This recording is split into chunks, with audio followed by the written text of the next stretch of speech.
and welcome back to the How I Ripped Off Buffy the Vampire Slayer podcast. My name is Chip Thompson, and I'm joined as always by MC. That would be me. You alright? Yeah, you? Grand, fine, Good, brilliant, great, fantastic. good. And this is episode 12 of season 4 of Tomuarigassen For Hire Part 2. What happened last time, MC?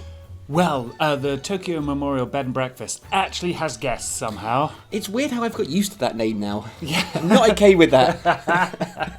Don't normalise Tokyo Memorial Bed and Breakfast. MC went off and dealt with a dick pill dealing demon. Oh, I forgot about the dick pills. Just taking too many. They've affected my brain. In the cellar of a pub. Mm-hmm. And then the gang, after a brief vampire interlude where some vampires came along and tried to eat the baby, whatever his name is. Amy, yeah, that's it's your daughter, man. Reluctantly. They decided they need some sort of protection thing. So during their impromptu staff meeting at the pub, the landlord just happened to be a magician or wizard. Or something dabbled in his spare time. Yeah, he's a spare time wizard but can perform protection spells that allow guests into a B&B. Yep, standard wizard spell. He's our new Shinno-kan / Dom. So yes, but more importantly, perhaps hinting at the big bad, well, the foot soldiers of the big bag. Big bag. It's a big bag. Big shopping Tesco's bag for life. Yeah. No! Bag for death. That would be an episode title. Oh, it sounds like one, doesn't it? Anyway, point is, the S.W.A.T are back. Yes. Or whatever was left over after getting fucking massacred by the gang. The former nemesis from season 3, the foot soldiers of Chief Inspector Harato. They seem to be, the last surviving members who have got a death wish, apparently. Yeah. And also, Jay has got a little DIY project on the go. He does, and MC sort of complimented him.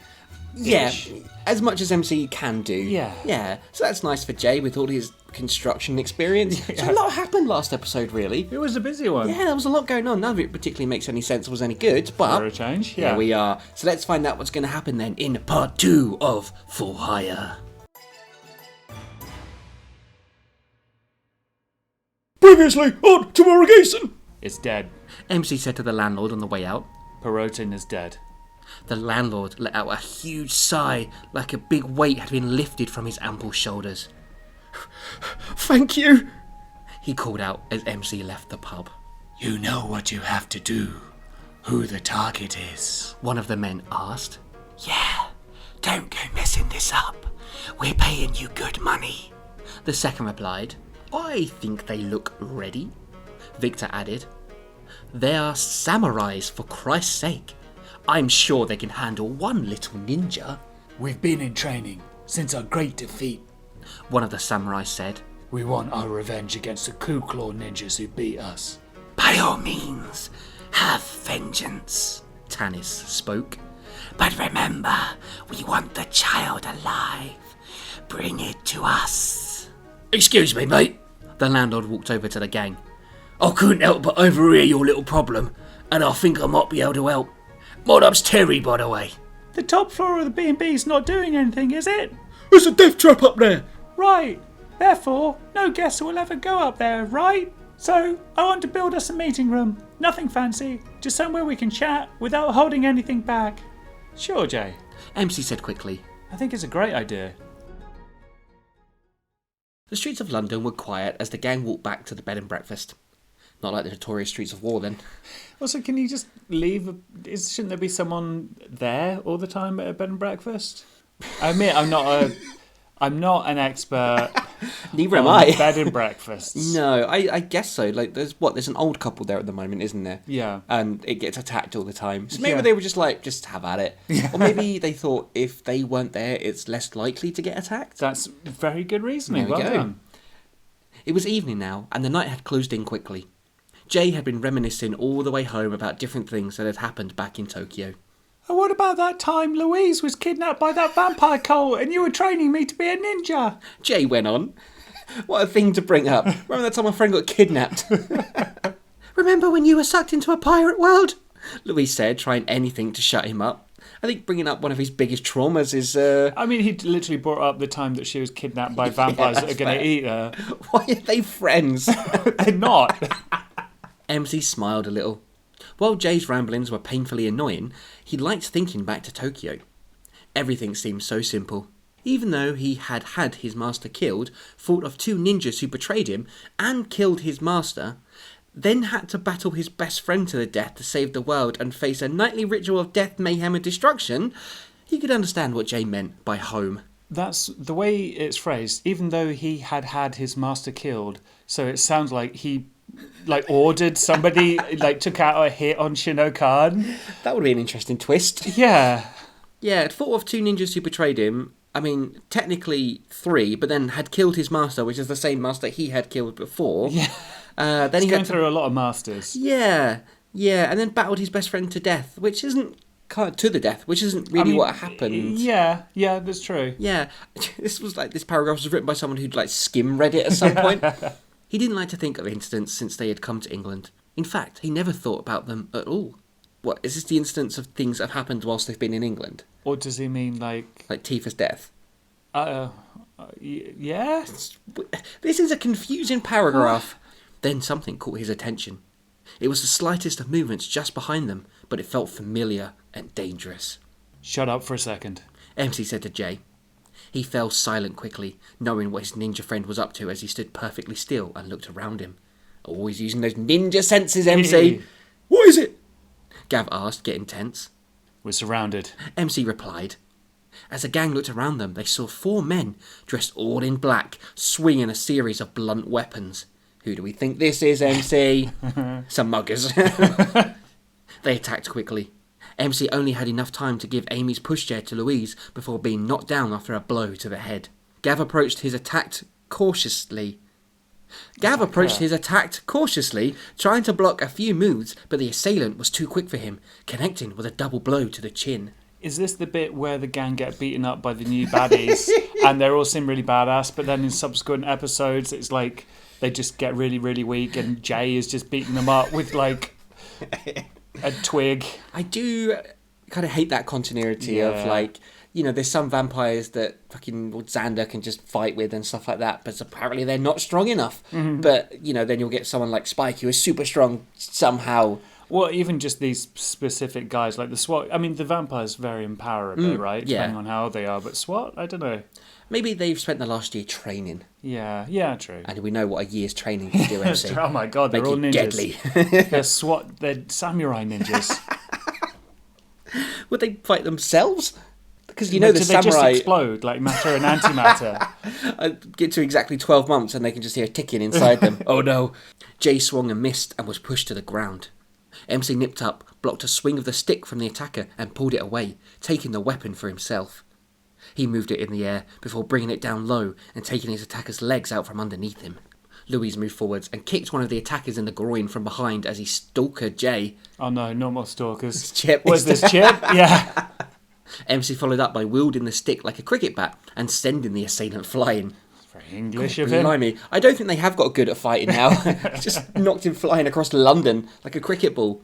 Gav was back up, managing to hold off the 2 men who had jumped him, landing with a haymaker on one of them, but being knocked back with a scissor kick from the second. MC spun the stick in the air and threw it like a boomerang, knocking the last attacker off his feet. So MC's quite proficient in using sticks. He can use it like a cricket bat, he can use it like a boomerang, and he can tie a knot in it with his tongue. As MC regained the weapon, the gang were once alone in the road. Once alone again in the road? I assume so. Okay. No more attackers. MC, those guys! Louise said, helping Jay up. Gav wiped the blood from his face as he got up himself. He went over to Louise and asked if she was okay. This time, she nodded and smiled. Were they samurais? Jay asked, almost hysterically. I think so. MC replied. Then does that mean that the SWAT are back? I'm thinking, yeah. We can't lead them home. Over there. MC pointed to a large wooded area just by a field. So a wood? Yeah. But it's by a field. Byfield. So it's a field wood. In central London? We don't actually know what part of London they're in, do we? It's never been said. It's really not. Well, it's somewhere near the historical alleyways. But I mean, they're all over London, really. What's it? I'm trying to remember, because at the end of season 3, it was something like, was it like 15 minutes away from King's Cross or something? Yeah, something like... So central London. Yeah, you've got a very warped idea of London geography. All those fields and wooded areas in central London. He dashed over to the woods and the others followed. The woods were big and they went fairly deep into the bitch black.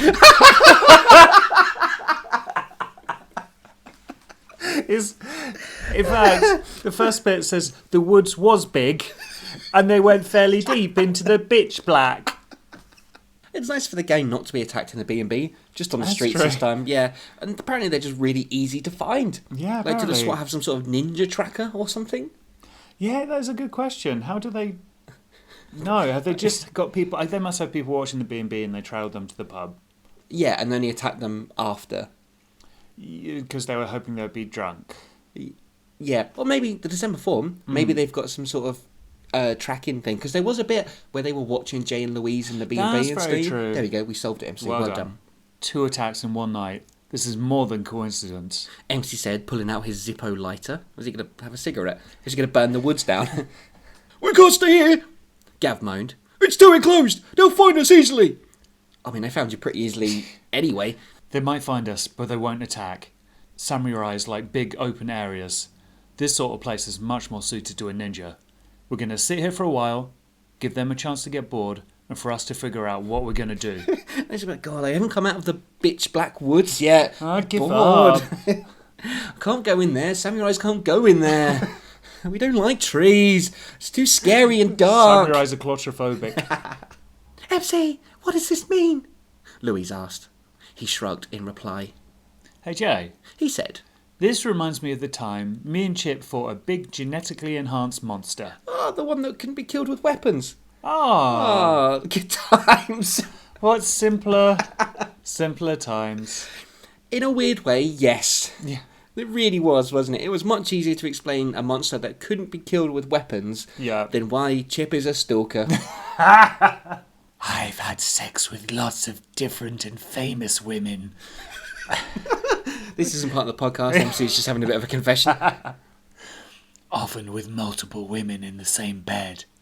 I've seen live shows, dancers, and performers, and although that wasn't as sexy, it was a damn sight more entertaining. Stuart leapt out of his seat and paced the room. Yeah, I fucked loads of birds, mate. Fucking loads of them, more than I can count. Yeah. Oh, good. We're learning more about the December 4 members, MC. Yay. Some of them are famous. Yeah, you know, Carol Vorderman, I had her. And Richard Whiteley at the same time on the countdown stage. The clock was going ba-dum, ba-dum, boo. I'll take a vow. That's not going to make sense to anyone outside of Britain. Yeah. His black cloak whipped against his body as he paced faster and faster. How quick is he walking? I mean, is he in a very windy room? The room where the December form was in a small building that was advertised to let, but the letting agent that had a for sale sign up outside didn't exist, and the building would always be a safe haven for the form to meet and discuss their plans. Thank God you told us all of that. They've got a clubhouse. You could have just said a building. Nope, because it's a secret building, MC. Okay. I really don't get how property works, do I? Stuart went over to the drinks cabinet and poured himself a large brandy, swallowing it in one go. I read that first as shandy. And I was like, oh, calm down. His dad won't let him have a proper beer. You're too young, lad. You can have a beer after you finish destroying the world. Is that what Gav had in the pub because he's too young? He's only 15. It was petty exhilarating, Victor said, still sitting and pushing his darkened hood back. Our first assassination attempt. So, can I just bring back... Do you remember the 2 young lads who had the I Hate Life club? Yeah, Timothy and Michael? Yeah. Yeah. Aww. Oh, I wonder what those guys are up to. Maybe they should have been the December form. Oh, they'd be so good. I like to think they, you know, sorted their lives out and got back onto an even keel and are successful Subway sandwich makers now. The dream. Maybe they're working in a Costa. In New York. Wrong show, MC. Wrong show. Where did you learn how to do all that? Stuart, still panting, asked, "Why is Stuart panting?" Because he came, evidently. Tanis opened his eyes and looked at his fellow December Form members. I've been practicing magic since I was 6 years. Black magic since I was 8. My father's gardener in South Africa was a witch doctor.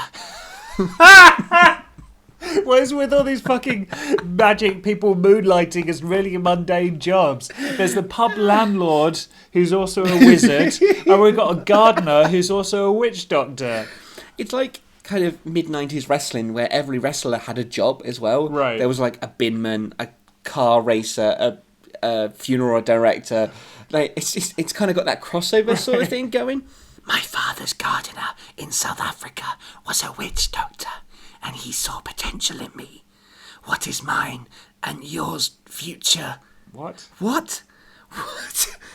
Okay, so the witch doctor saw potential in Tanis for witch doctory stuff. Mm-hmm. What is mine and yours future? In me. I'm finding the December Form very confusing. I think he's saying like he saw potential. The witch doctor saw potential in his future, and his future is also shared with the other guys. Maybe. Okay, like a marriage. Sure. But this doesn't break the rules, does it? Stuart poured himself another drink. Another shandy. I mean, using magic to view those samurai guys fighting that ginger bloke and his mates. Oh, I think I brought this point up last episode before. You did. About if they were allowed to use magic for this sort of thing. So I think we're going to get an answer. Oh. We uphold the traditions of the December Form, Tanis replied. We, us, natural means to end the suffering of the world, and magic to aid us in that only. What a stupid rule. If you're going to use magic to help, just use magic to do it. Why do they have that rule? It's like have one or the other. Is it because they've seen all the other attempts at magical apocalypses just not work? I don't know. But that's not it, is it? Victor asked. We paid those samurais good money to take out MC and his friends. They aren't just going to let them go like that, are they? Let's take a look. Tanis closed his eyes again and raised his hands. Victor pulled his hood down and Stuart finished off his third drink. 3 shandies? My God, mad you can motherfucker. take that. Victor pulled his hood down and Stuart finished off his third drink and sat down with them. The window in their mind that Tanis had opened to allow them to view the S.W.A.T's movements was back. Okay, so they've got some sort of magical viewing platform in their head. Yes. Great. Yes. Brilliant. So we seem to have got Victor, who's a post office manager, Stuart, who is a sleazebag and loves a shandy, and Tanis, who is a trainee witch doctor gardener. I like to think the witch doctor insisted on teaching him gardening as well. And he's like, I see a lot of potential in you. As a witch doctor? No, as a gardener. You can do the magic stuff too, sure. This is our big bad. It's a bit upsetting, isn't it? I mean, literally world-ending demons were what we had before, and they didn't work, so maybe we just need dumb, stupid villains. Yeah, maybe. I think I'm trying to get them across as more dangerous because they're just human and a bit stupid. But, you know, they've got factions all across the world. Yeah. So, cool. Yeah. Okay. More gardeners and post office managers. I tell you what, I'm going to need another shandy if we're going to get through this. The gang was still in the wooded area. Everyone sat on logs or broken branches, except for MC, who was leaning on a large tree with Amy's pushchair by his side. We could head away from London, Gav suggested. take them back down to Kent, find a quiet spot, and have the battle out. Have the battle out? Oi. No, he's only 15. Stop sexualising Gav. Says you. But we don't know how many there are, Louise added. These guys don't mess around. I remember. Well, you remember kicking the crap out of them again and again. A lot. Like 100 of them at a time, literally. You slaughtered so many of them in your home. But it's been quiet for a while now. Maybe they've decided to cut their losses and go home. Jay said. No. The gang turned to face MC. The S.W.A.T are still here. How do you know? Because they're in the trees above us. They are the jungle. Oh my god, they've been quite ninja-y, aren't they? Yeah, told you, ninja samurais. They've been training for a year, and look what's happened. They can go into the woods now. They can climb trees. They all looked up. The light from the moon didn't offer much comfort in the dark woods, the bitch dark woods, and they were unable to see anyone above them. Until Gav spotted something jumping from tree to tree. Just a dark figure, but definitely something. Quickly, the gang noticed they were in fact surrounded by 10 or so SWAT members. Oh, it was 4 before, now we've got 10. I know, 10.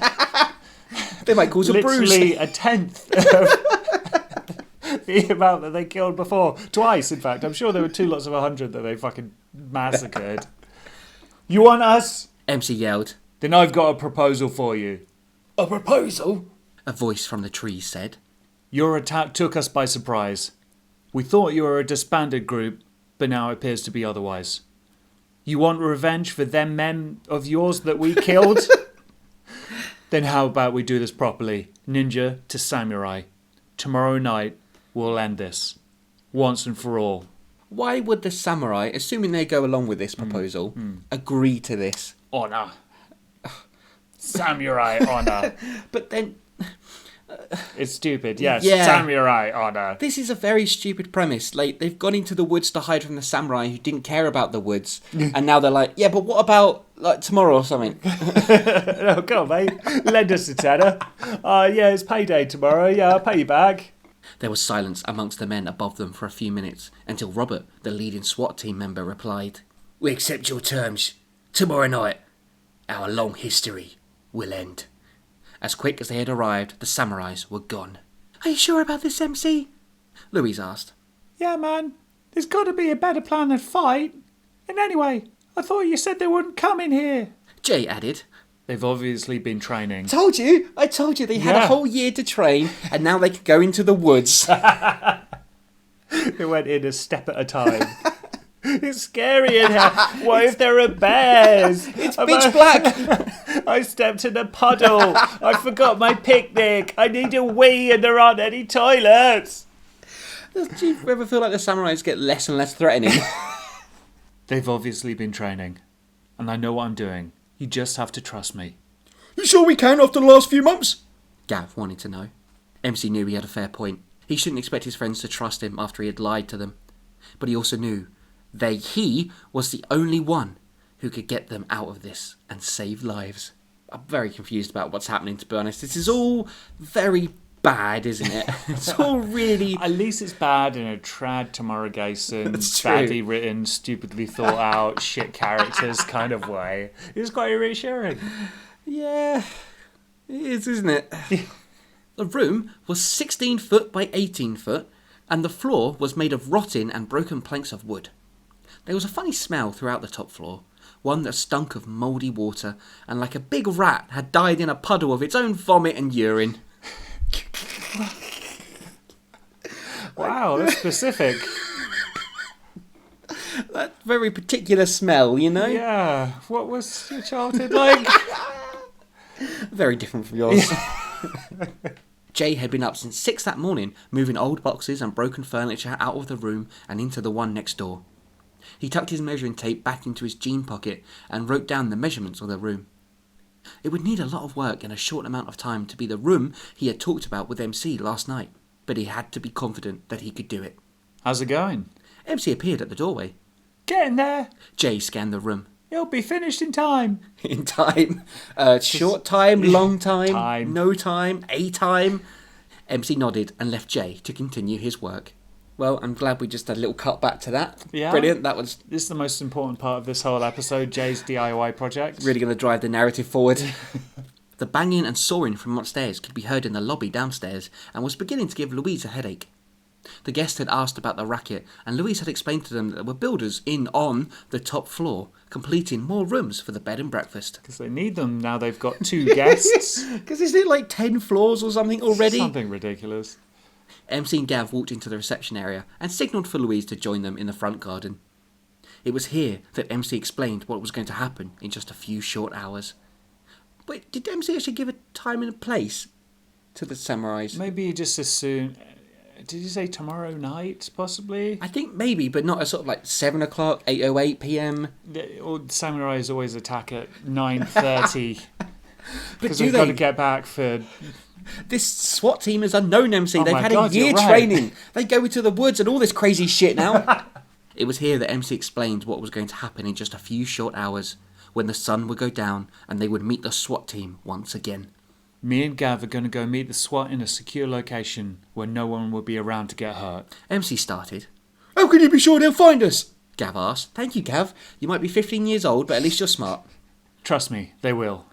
There's that word again. So does MC know that they're magically finding him, or do you just sort of guess from them just sort of turning up? Yes. Yeah, Little cool. from column A, a little from column B. Louise, I need you to get the guests out of the bed and breakfast. Take them somewhere safe. Like to an entirely different bed and breakfast. Take them down to that pub. Tell them that there aren't any dick pills there anymore. I think that is definitely where they're going to go. And what do you want me to tell them? Just say you're taking them on a tour of London, courtesy of us. Jay's going to stay here and finish the room. He's also going to keep an eye on Amy. Because whatever happens, we have to get that DIY project finished. So they're moving the guests out so they aren't killed or attacked by the SWAT. But Jay's going to stay and do the DIY with the baby alone, where vampires and all sorts of other monsters have come to try and kidnap Amy from before. And MC's like, just leave Amy outside in the garden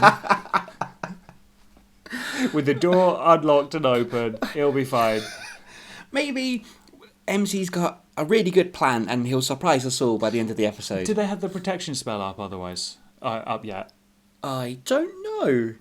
Probably not. But then why would the guests need to leave if that was the case? Yeah. Good point. Oh boy. This is almost too easy. Victor gleamed. Tanis, I know you're old and don't understand the concept of modern technology, Stuart said. but we have to sell this idea to Sky Television. We'd make a fortune. To be fair, I mean, doesn't Rupert Murdoch own Sky? Yeah. So, evil rich people who would buy black magic taken from Gardener witch doctors. He's Rupert Murdoch is will be first on the line. It's the only thing about this episode that makes sense so far. If money was all that we wanted, Stuart, all we'd have to do is kill another member of the royal family and hold the country to ransom. Now concentrate, otherwise the magic will fade. So they killed a member of the royal family. Princess Diana? Oh God, is that what you're going for? I mean... Well, she wasn't a royal at that point, was she? Yeah, she was still Prince... Oh, I wouldn't know, to be honest, at the time, but I don't know now if she still was. But I think that's what it is, because no other members of the royal family have been murdered. That we know of. It was the December form killed, so Prince... Charlie. No, there is a Charles. Oh yeah! I was going to say Edwards. Fucking hell. Prince... Greg. Prince Greg, and they covered it up and they cast a spell to make us all forget. But I remember you, Prince Greg. We still love you. I've got the commemorative China set. But did Prince Greg ever go to Epstein's Island? Oh, fucking hell. Oh, don't say that. I want to see the plan go down. Who'd have thought it'd just take a small piece of misdirection to fool the ninja? Victor smiled. Ooh, what's the misdirection? The SWAT, I guess. They've hired the SWAT to distract Yeah, MC while they go about murdering Prince Greg again. No! So, here we have the lovely Big Ben. Louise pointed to the huge clock that was one of London's leading landmarks and tourist spots. In case you didn't know, MC, I've just put that little detail in for you. Thanks. I've never heard of Big Ben before. Also, I think the old couple are British, so... Yeah. The old man who had checked into the bed and breakfast with his wife yesterday said... What a great name for a character. The old man. Who had checked into the bed... We have seen Big Ben, the London Eye, and the Houses of Parliament before, you know. Don't think we're not grateful for this free tour, but may I suggest some other places to view? Have they come on to London for holiday then, but they don't want to see the big touristy... Because they've been many times. London's a big To be place. fair, yeah. Have you seen all the historic alleyways or wooded areas next to a field? I guess people do that. They go for London for times away. Yeah. Yeah, cool. Please, suggest a way. Louise had to keep the small group of guests busy until she had word from MC that the fight was over and they were okay. Where's the old couple going to take them? The historical alleyways? Soho for all their fucking sex clubs. He was a little behind schedule. Well, he would be if he had one. Okay, but Jay hadn't stopped working all day. They were counting on him to get the rooms finished in time, and he had really gotten him motivated, and for the first time since moving to London, he felt a sense of purpose. Although Jay also knew that this would soon be finished, and he'd have to find something else to occupy his time, and fast. Cool, little cut back to the... Right, yep. He must be doing something to do with the plan, right? Yeah, I think that's what it's going to turn out to be, isn't it? Otherwise... But then I wouldn't put it past me to just be like, Jay's got his little DIY project, that's essential for this episode. MC and Gav have been wandering around for a while now, keeping a safe distance from the B&B, but never getting too far away, waiting for the SWAT to arrive. You remember the plan? MC asked. I got it. Not sure how I feel about it, though. It'll work. Don't worry. Oh, I'm certain it will. But what are we going to do after? Send a message. The SWAT aren't like anything you've faced before. I have to know you're not going to hold back just because they're human. Didn't Gav fight them when the SWAT attacked them when they landed in Dover? Yes, that's a really good point. Yep. Fuck you, continuity. It's kill or be killed. I'm not retarded. I'll get it. And I'm not about to hold anything back. Good. Because it's time. MC and Gav saw the 10 remaining members of the SWAT walking slowly towards them. So I guess they did just find them. Sure. Yep. And they're just up for this straight 10-on-2 fight. They were now all carrying large samurai swords. Every one. MC and Gav drew theirs too and didn't wait to be attacked. They didn't want to get surrounded by the samurais or outnumbered, so they stuck together tightly. Again, it's not sexual. He's 15, it's not okay. He's covered in oil though, so he's kind of sticky. Is Gav shirtless? We haven't mentioned that in a while. Always. As they mapped the first two samurais coming towards them, MC and Gav paused and waited. Their two opponents charged. Reaching into his coat pocket, MC took hold of his throwing knives and let two go with one hand. At the same time, Gav held his handgun and let fire with a series of bullets. I mean, that's one way to do it. This is not very honourable, surely. Was this the gun Gav got to kill the werewolves? Presumably. Yeah, it's good they've finally realised they can just shoot people. Yeah. Also, just pull a gun out in the middle of London and start having a fight. Sure, why not? But we don't know where they are. We've not mentioned that. They could be in a quiet Victorian alley area, somewhere. Yeah. Both the knives and bullets ripped through the faces of the two SWATs, killing them. MC instructed Gav earlier to aim for the head, knowing the SWAT wore thin yet strong armour. The other samurais paused in their tracks. One ran over to the dead bodies and checked on his fallen partners. Robert removed his headgear. It was the first time MC had seen one of their faces since Chief Inspector Harato had revealed to the gang that the SWAT were in fact human. "What about honour?" Robert asked in a shocked voice. Thing about that is, screw it. MC replied. Quip. Kill them. The leader of the SWAT yelled. Every one of the samurais charged at MC and Gav. They took down 3 more of them with the throwing knives and gun.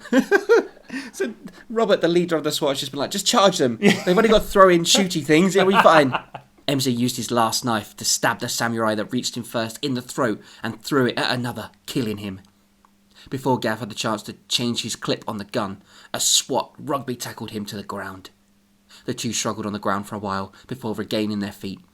They exchanged blows before Gav turned the samurai's sword against him, digging it into his thigh before bringing it down over his neck. Gav didn't have a chance to celebrate as something heavy hit him on the back of the head, causing him to be knocked out cold. Robert watched Gav slide to the floor, just in time to see MC kill his final SWAT team member. "What have you done?" he demanded to know. "You fight with skill, yes, but you can never truly be a warrior." Sometimes you have to make exceptions to win war. "I'd rather die than fight like you." And soon, you will. MC picked up 2 of his knives off the floor. But I will let you fight me in hand-to-hand combat if you tell me who sent you and why. Robert laughed. "The December Form. I'm sure you know of them. They paid us a great deal to attack you and your friends." I thought as much. Shame your opportunity for revenge didn't go a little better than this. "That's just it. This isn't our revenge. The December Form members didn't hire us to kill you. That was just a bonus. In fact, our numbers are greater than what you have killed here tonight. Yeah, 12. There's just one back in the trim like, can I have a shandy? The December form. They want your child. Robert smiled. MC did too. Good. The ninja said.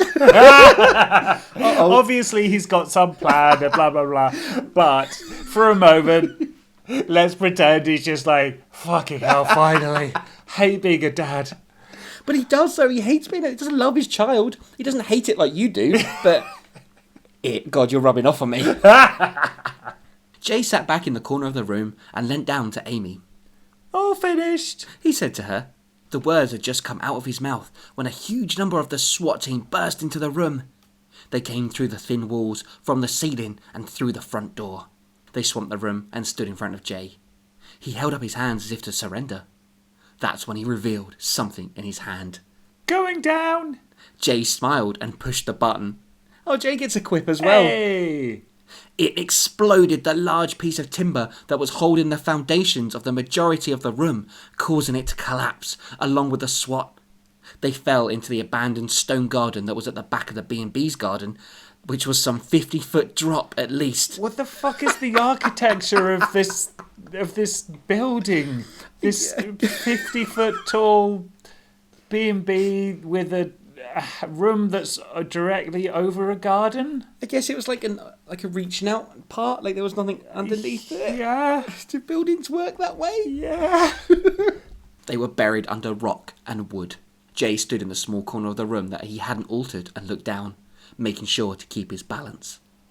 So Jay, who has no DIY experience, and we sort of were like, haha, he's going to try and build a room, has actually rigged a room to explode. In a day. Yeah, to kill lots of men while he stood on the one bit that kept him safe with a baby. Yeah.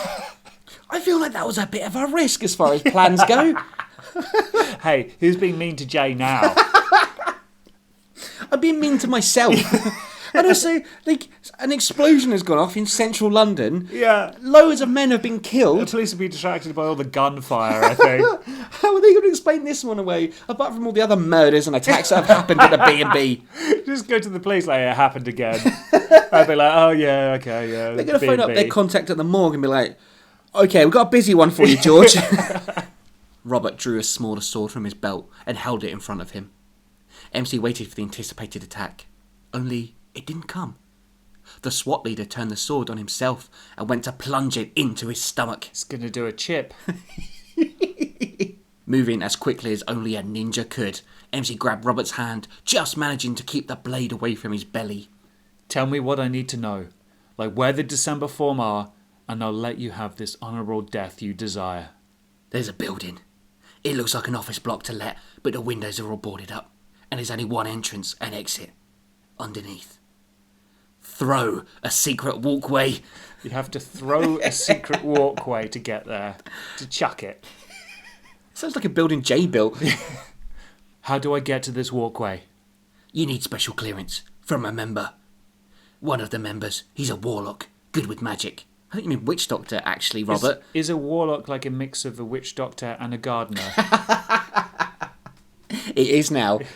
The door to the walkway can only be accessed by using the special password in any magical hotspot. Oh, good, a magical hotspot. Oh, loads of them in London. Great. The sort us out, knowing our history with the Ku Claw Ninjas. Most of us just wanted to go back home to our families and live normal lives. But the money was too good to turn down. Robert sighed. MC yanked the sword away from him and held it high, ready to strike down. What about my request? You said I could die with honour of a true samurai. I lied. MC slashed at Robert's throat with the sword and watched the last remaining SWAT team member die within a few seconds. Jesus. Is this all MC's path to the dark side coming back? Or is this meant to be like a cool moment? Say, fuck you, you bad person. Because, I mean, that is literally what Arnold Schwarzenegger says in some film. Yes. So, yeah, it could be either. It could be either. Are you ripping off Arnie, or is this MC's slow and inexorable creep towards evil? Who knows? I don't, and I wrote this. Yeah, because Robert's just been like, oh, we had families, but we needed the money after all. I mean, I know they're evil. Yeah. And there's always been a sort of hazy thing about, were they evil, or did they think they were just part of this like elite unit that were manipulated by Harato? Yeah. That's never really been explained. And you can't really tell from this, because although they were going to kidnap a baby or whatever it is they were going to do, which is pretty evil. Yeah. But they're kind of mercenaries, right? And yeah, like they've sort of really, fallen from their previous place of whatever. But no, let's not let them go back to their family. Let's not let them die the way they want to do. Let's slit their throats and blow them up. Everything seemed to work out as according to plan, Louise said. She was stood in her usual position, behind the reception desk of the bed and breakfast. She's gone back to being a secretary, it seems. Or receptionist. Sort of She got downgraded. Oh. Also, is there just a giant fucking hole in the side of the B&B and a bunch of fucking dead people in the garden? Louise used it as like a tourist thing. There's a sign that says, still open for business. Don't know about that. Gav replied as he held an ice pack on the back of his head after the blow he took out last night. The blow he took out last night. For a date. But speaking of last night, where did they go on their tour? I don't know. There are many questions that so far have not been answered. That's the most important. Louise asked how Gav was, and he said he was fine. Not getting the joke. What's the joke? That he's not fine? Oh, Gav... What? This is such a strange episode. What's the damage to upstairs? MC asked Jay. Nothing that wasn't going to happen anyway. He said. But it's going to need a lot more work before I'll be on the meeting room. But it's not a room anymore. How can it be a meeting room? I guess, was it one of the floors was like completely flooded or something? Or rotten or something. Yeah. So they've got rid of that? Yeah. I mean, I guess it had to be removed. It had to be blown up and murdered a load of people. And now they can build it into a room they want. We'll get someone in to do it. But No, Jay. We need a professional to fix it. It'll cost, Jay said with a hint of spitefulness in his voice. So, MC didn't really give Jay like a creative outlet. He gave him... Setting explosives is creative. But I kind of get both their points, because Jay was like, you said I could make this meeting room, and MC's like, no, you blew it up. You literally need a professional to come in and fix this massive hole now. I mean, yeah, to be fair, I think Jay before was talking about like a bit of painting, a bit of decorating. Yeah, a bit of cleaning up. Like replacing the entire floor and getting rid of all the bodies, presumably. Yeah, I guess. Business is picking up. That'll help on the money side. Gav pointed to the 4 Japanese tourists looking at the sign outside the front of the B&B, obviously attracted to the Tokyo name. No, I think they're going, what the fuck is it called this? What a stupid fucking name for a B&B. We're not staying here. Also, there's a big hole in it and loads of dead bodies outside. It's not that we go to Japan and be like, oh, that one's got London in the name. Let's go there. You say that, a lot of people go to Spain and go to British pubs. Oh, that's true. Did you manage to get any info from the samurais? Louise wanted to know. Just like I thought, they were sent by the December form. And now we know the location of their headquarters and that it's protected by magic. I thought they weren't into all that stuff, Gav pointed out. MC shrugged. Guess they are. One of them, at least. Still doesn't mean they'll use it in their apocalypse plan. I don't know much about magic. Never really needed it before. Might be an idea to talk to Terry, the pub landlord, Louise suggested. Just as long as I don't have to go back there. Wait, why doesn't she want to go back there? Did we miss something there? Because they were attacked by samurai on the way back? Or... She just didn't like the atmos. Yeah. The spell he mentioned did sound very similar to the one the December form might be using. You know, guys, I haven't been very honest with you for a while now, but that's about to change. My head hasn't been on straight, and I've done things I'm not proud of. Like slit a samurai's throat? No, I was fine with that. But that's about to change. We've got a new threat to face, and we will face it, just as soon as we know more about the December form. Louis smiled. Gav felt his head pulsate from the massive lump he had, and Jay's reaction didn't change. For now, I'm going to go get some sleep. Can you deal with that? MC nodded at the Japanese tourist walking into the B&B. Of course! Louis smiled again. MC gave the gang a little smile before heading upstairs. Welcome to the Tokyo Memorial Bed and Breakfast. How may we help you? I don't believe MC. I think he's just kind of saying this to kind of get them off his back a little. I don't know. I mean, it doesn't feel like any wounds have been healed.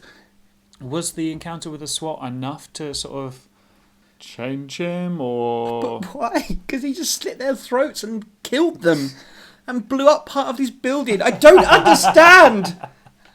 God damn it. Stuart, after pouring himself a drink... Another shandy. kicked the table with all the bottles of booze on as hard as he could. Broken glass and alcohol flooded the floor. And lemonade, presumably. That bloody samurai told him everything. And we didn't even get the kid. For Christ's sake. It is a bit of a kick in the lower regions. Victor agreed, obviously annoyed. That's Victor annoyed. It was a setback, Tanis said. But this isn't all we've got. Gentlemen, we will end this miserable world. That I can assure you of. Victor stood. He's right. It's pissed us off, but that's going to work in our favour. I'm going downstairs to get those lab coats working. And you, Stuart? Tanis asked. Stuart swallowed his drink. Give me a lap dance, a kilo of something heavy to snort, and bitch to beat, and I'll be fine. Oh, wow. Stuart is not a nice person. No, also a kilo. And something heavy. Like, hello, I would like a kilo of your heaviest drug, please. Give me a bag of cement. Also, is he asking Tanis to give him a lap dance? Give me a lap dance. I'm not really into this. We'll just ignore the bitch to beat line. Yeah. Yeah. The water from the shower was now cold and sent a shiver down MC's back as the water fell from his wet hair onto his spine. He was sitting on the side of his bed in a white dressing gown, ready to get some sleep. Laying his head on the pillow, MC closed his eyes. Do many people sleep in dressing gowns? Apparently MC does. Did you ever do that? Don't think so. Okay. Amy, who up until now had been sleeping away, decided she would now wake up and demand feeding. Little tears started along with a few muffles, but before long she was crying heavily. MC opened his eyes and moved out of the bed. He placed his hand on his daughter's cot and wheeled her towards the bathroom. Shutting the door to drown out Amy's cries of hunger, MC went back to bed, ignoring the baby in the bathroom. And that's the end of For Hire Part 2. Ooh, slightly dark ending. I told you MC wasn't okay. Yeah. Shit. Holy shit, he's literally going to starve his baby. Yeah, basically. Fuck. So MC's not okay. No. And he's lied to the group again to say that he is. Yeah. Yeah. The gang, I guess he just wanted to appease the gang and say, like, don't worry, guys, everything's fine. We'll stop the apocalypse. Also, I'm going to starve my baby to death. Holy shit. Yeah, I didn't think this was kind of the change that we wanted from MC to getting back to being the big hero. And yeah, weird episode. Yeah. Bad as well. Yeah, very badly plotted and executed and all the normal things. But just, I guess it's kind of to set up a bit more about the December Form. We got to know them a bit. We really got to know Stuart, unfortunately. And we knew Tanis is now a guardian witch doctor. Yeah. Victor is just there as well. And I mean, the SWAT came back, but they were one and done. Like, they weren't. Yeah, they were squashy again. Yeah. And MC figured out that it was the December Form that hired them somehow. He asked, but then I think he suspected it, maybe. Yeah. And then for Robert reasons. confirmed it. Yeah. So I guess that's the end of the SWAT. They're not coming back. That seemed like the last of their ranks, right? Yeah. Okay, bye, SWAT. Here's an emotional goodbye for you. Yeah. Killed by a bed and breakfast. The Tokyo Memorial Bed and Breakfast. We never addressed what happened to their bodies. I mean, there's so many fucking dead bodies floating around in this series. I think it's just taken as read that they've got some method of disposing of them. Oh, dear. It does... I don't know. I mean, we're getting towards the halfway point of Season 4 of Tomuarigassen. Yeah. And it's not my favourite, I'm not going to lie. No. It's not as good as the rest, and that was bad anyway. Yeah. But December Form, they're just some guys who want to end the world, which is kind of interesting, having to fight against these people who obviously have a lot of resources because they have lab coats working for them and stuff. Like another genetics office, maybe. Yeah. They have a magical barrier around their building, so it's going to be difficult to get at them. Yeah. Yeah, it's hard to pick a direction, really. Everything just seems a bit rubbish. You know, MC is trying to kill his baby slowly. Jay's just pissed off with the group again. We're doing that storyline again because that wasn't resolved, apparently. Yeah. Gav is a bit jealous of MC and the way he's doing things. And Louise is just trying to hold everything together. Yeah, so nothing has really changed. No, apart from the B&B, which has one less room now. But apparently that's really easy to fix. Well, if you've got any theories about as to why this series is so bad compared to the rest, did you know there's numerous ways in which you can get in touch? You can find us at Facebook. We're at facebook.com/HowIRippedOffPodcast. And we're also on Twitter at How I Ripped Off. And you can find our entire back catalogue, including the seasons that aren't rubbish, on SoundCloud, Stitcher Radio, iTunes and YouTube. And we would greatly appreciate a rating and a review. And if you want to leave us your own suggestions for a guided tour of London, please do so. Yes, by leaving us a rating and review. I said that to begin with. Okay, never mind. But yes, rating and review. Thank you. Hey, here's something I forgot, MC. Should we What? see what next week's episode's called? Let's. I'm so bored of this, I didn't want to check. Next week's episode is called Magic. What could it be about? Maybe it'll be a Terry-centred episode. Oh, I hope so. Yeah, just something interesting to get our teeth into and just like slowly withering away reading this shit. Like a starving baby left in a bathroom.